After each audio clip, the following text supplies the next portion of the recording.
Assalamualaikum warahmatullahi wabarakatuh. Sebelumnya, perkenalkan kami dari kelompok 6 dengan anggota kelompok. Saya sendiri, Nandani Dwi Sukmani Ngayu dengan NIM B100210373 dan teman saya, Maiswedita Najwa Tenadia dengan NIM B100210378. Lalu ada Salsabila Tasya Reviana Putri dengan NIM B100210387 dan ada Anissa Julia Stuti Cahyaningrum dengan NIM B100210409. Di sini kami akan mempresentasikan tentang rekrutmen dan seleksi digital. Jadi yang pertama adalah definisi rekrutmen. Jadi rekrutmen merupakan proses pencarian pelamar yang mampu untuk dijadikan karyawan. Bisa juga diartikan sebagai penarikan calon pegawai atau tenaga kerja.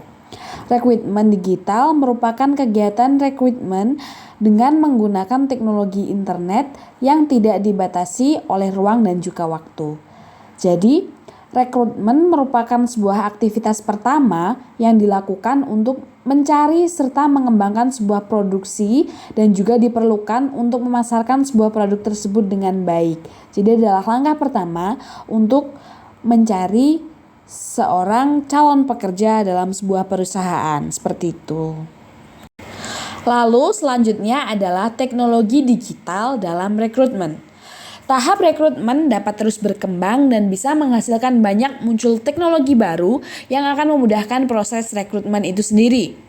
Teknologi yang efektif dan efisien di dalam tahapan rekrutmen pada zaman digital diantaranya adalah Application Tracking System atau ATS, biasa digunakan pada saat tahap pertama yakni dengan iklan lowongan yang dimasukkan ke dalam website resmi perusahaan ataupun situs lowongan kerja tertentu.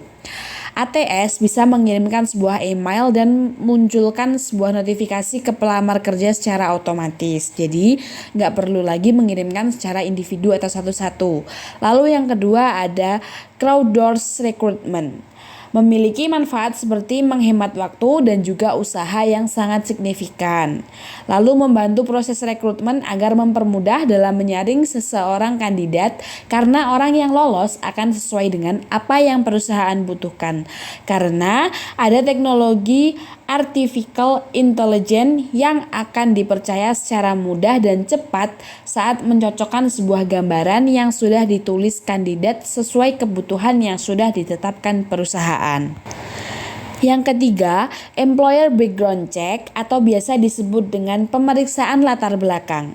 Penyeleksi memiliki acuan saat melakukan pemeriksaan latar belakang seperti riwayat pekerjaan, catatan mengemudi, pendidikan, catatan kriminal, dan juga banyak hal lainnya. Manfaat utama dari pemeriksaan latar belakang ini adalah meningkatkan quality of hire menjadi lebih baik lagi. Yang keempat adalah rekrutmen teknologi chatbots memiliki keutamaan dan mengotomatisasikan interaksi antara calon pelamar kerja dengan perekrutmen dengan cara membantu menjawab semua pertanyaan dan memberikan umpan balik yang cepat kepada calon pelamar terkait posisi yang akan dilamar dan status dari wawancara sesuai dengan tahapan interview. Yang kelima, gamification. Alasan perusahaan menggunakan konsep gamification dalam proses rekrutmen adalah untuk menarik minat dari para calon pelamar kerja agar mereka menjadi lebih bersemangat, ekspresif, dan juga excited dalam menjalankan setiap proses rekrutmen. Para calon pekerja pasti akan bersaing yang diharapkan dapat menjadi terbaik dari yang lain sesuai dengan apa yang diinginkan perusahaan. Lalu yang keenam ada online assessment. Asesmen otomatis akan memberikan penilaian untuk calon pekerja berdasarkan dari skor yang telah mereka dapatkan. Beberapa asesmen direncanakan sesuai dengan kebutuhan perusahaan yang memfokuskan dalam penilaian keterampilan dan penilaian yang lainnya. Bisa dengan menilai psikologis, sifat, perilaku, dan yang tak kalah penting adalah dengan menilai personalitas watak. Lalu manfaatnya adalah meningkatkan objektivitas dan tidak bertumpu pada CV dan juga resume, dan juga lebih mengerucut kepada kandidat itu sendiri. Lalu yang ketujuh adalah Virtual Assessment Center, dirancang agar bisa mengukur berbagai keterampilan dan juga kompetensi untuk jabatan tertentu.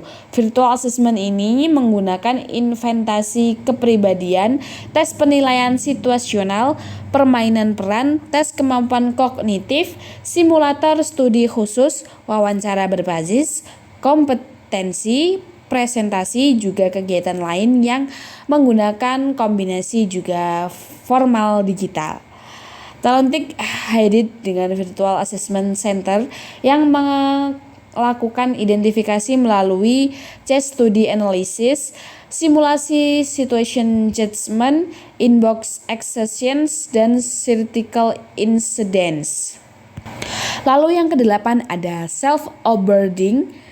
Sebelum masuk untuk bekerja harus menyiapkan data diri. Nah, cara melengkapi data digital yaitu dibutuhkan secara self-service dengan input data pribadi seseorang kandidat pekerja, contohnya meliputi rekening bank, KTP, NPWP, kartu BPJS, dan lain-lain sesuai kebutuhan perusahaan itu sendiri.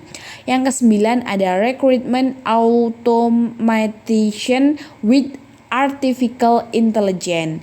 Beberapa manfaatnya adalah untuk meningkatkan kualitas perekrut atau recruiter dengan cara menganalisis data rekrutmen dan dengan berkala, lalu menghilangkan proses yang kurang efektif, memberikan alat yang cukup kuat kepada tim HR untuk menangani tugas paling berat, membutuhkan biaya yang sangat banyak dan memakan waktu yang lama.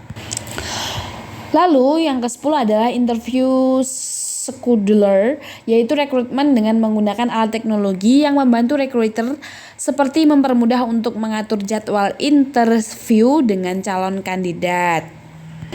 Selanjutnya ada automated video interview, berlaku untuk beberapa pertanyaan yang sudah direkam sebelumnya yang akan dijawab oleh kandidat di dalam video, membantu dengan membuat video interview secara otomatis yang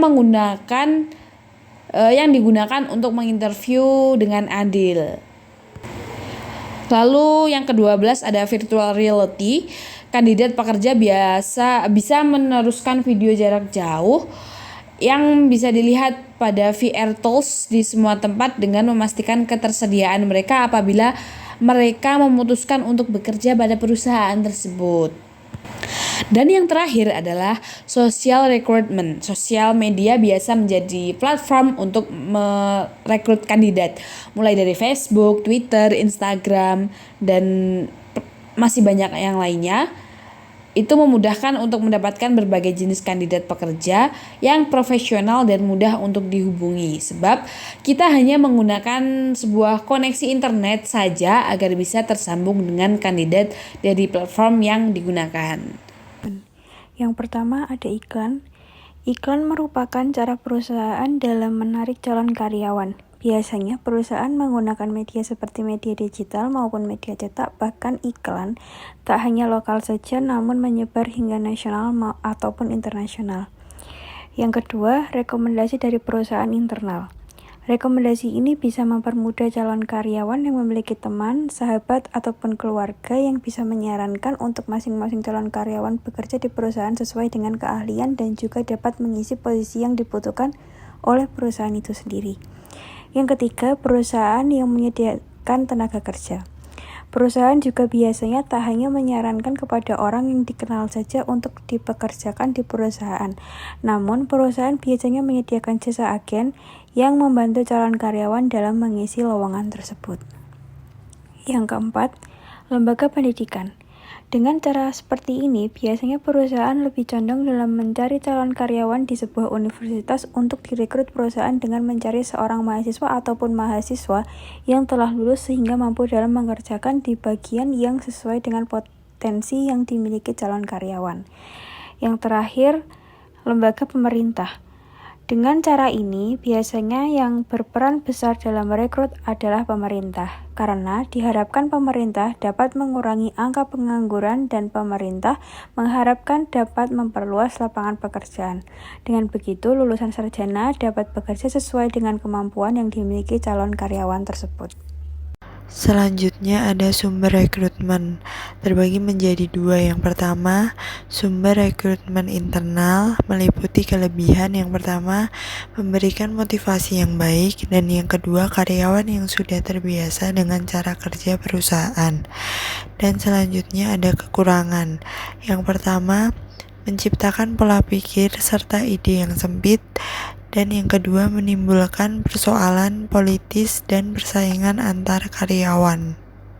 Kemudian ada sumber rekrutmen eksternal, meliputi kelebihan. Yang pertama, memberikan ide atau pandangan baru. Yang kedua, tidak banyak mengubah susunan organisasi yang ada.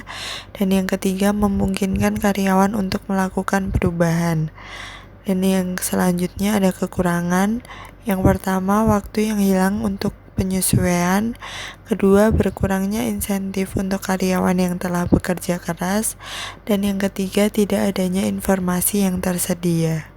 Kemudian ada hambatan dan tantangan rekrutmen. Yang pertama biaya, yang kedua insentif, yang ketiga kebijakan organisasi, yang keempat kondisi lingkungan, dan yang terakhir persyaratan kerja. Slide selanjutnya akan dilanjutkan rekan saya. Selanjutnya yaitu ada definisi seleksi. Yang dimaksud dengan seleksi merupakan tahapan selanjutnya yang dilakukan setelah lolos tahap rekrutmen. Seleksi meliputi seleksi administrasi, kesehatan awal, psikologi, wawancara, dan lain-lain. Selanjutnya yaitu proses seleksi. Proses seleksi dibagi menjadi 3. Yang pertama, menetapkan kriteria-kriteria perusahaan. Yang kedua, menentukan waktu yang tepat untuk mengukur setiap pelamar. Yang ketiga, mengolah informasi yang terkumpul dan mengambil keputusan seleksi. Selanjutnya yaitu teknik perusahaan saat menilai pelamar.